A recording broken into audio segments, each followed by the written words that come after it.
Good morning, it's Harvey Jackson. Just going to get through some news items. China trade deal is kind of up in the air right now, or maybe getting a little bit closer to signed versus a month ago when there's supposed to be commitments made, and there's not very much of that action that's actually happening. Donald Trump posted on his True Social that there's some uh, meetings that were, or a phone call that happened, and there's going to be some back and forth state visits in China and in U.S. Later on this coming year, and that everything is friendly. Three vessels bound for the U.S. Gulf Coast. Some analysts are saying that the reason that China is even buying these beans, paying a higher price than from Brazil or Argentina, is because some of the beans that were made for a commitment to buy from Argentina, let's say when they had their big sale on, when they were looking for some cash, uh, is not available. You can see here, and whether the last three commitments yesterday is in there, but we're way behind the 12 million metric ton goal that was suggested here. So you're only at, just under 2 million, or yeah, 2 million metric tons. So 16%. U.S. China hold peace talks in Abu Dhabi as the war still continues. Russia still continuing to hit Kiev pretty hard, and there's Europe weighing in on whether this peace talks would be giving up land, but yeah, it's still dicey whether this is even going to happen yet. But if it does, it will change some narratives in the grain movement for sure.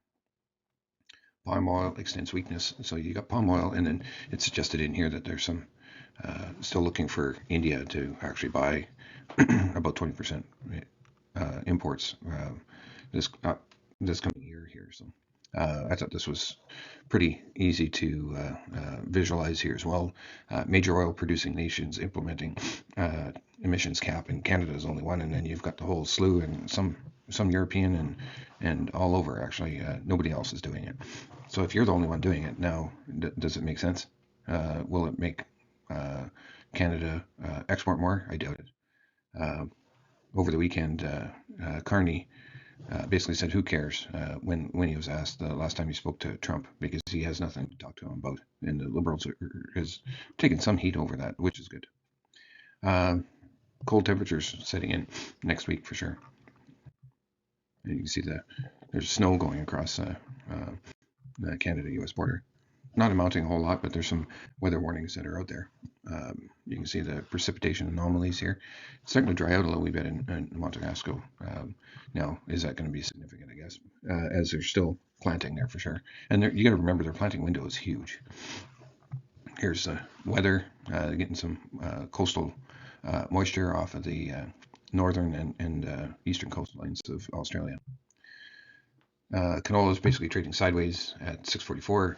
Rapeseed is trading up €1.75 at 4.82. Soybean oil is actually down below the 50-cent mark. Palm oil is down another 66 ringgits. Crude oil below $60 barrel. Soybeans trading up 2.75 cents at 11.26. Spring wheat is up a couple pennies, but the farther out months are down actually. So, and your wheats are your Kansas wheat is up 3.5, and your Canadian dollar is sitting right at 70.9 cents right now. Just a quick look at the market. The 200-day moving average definitely is kind of sandwiching and pushing this market down. Same here. The opposite is true. It's been trading sideways for quite some time. Really a nothing sandwich. I was talking to one client and talking about strategies for maybe an option that we can consider is if we feel like we're undersold on new crop, we can sell some calls here.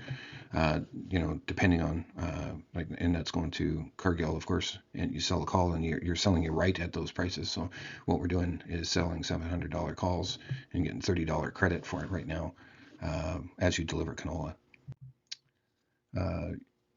Rapeseed still chopping along here, but moved up from its lows. We haven't seen that really in the canola in the same extent. Soybean oil futures been basically chopping sideways. 200-day moving average is looking like support on that one.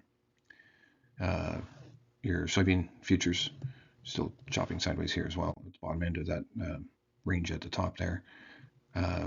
Still look at potentially putting in some sales up to 30% for soybeans for next year at these kind of values at 18, 15, somewhere in there. Palm futures continue to fall, as the article pointed out there. Your crude oil is basically chopping sideways in this downward channel. New York Harbor Freight diesel fuel is still getting pulled off. Canadian dollar at the very bottom end of this channel here and breaking through potentially the 70, and then we were opening ourselves up to the 69-cent area for sure. Vice versa, the US dollar index is strong against the basket and continues to push up against this $100 index, currently trading right at it at the moment. Spring wheat, still a nothing sandwich here, not doing anything.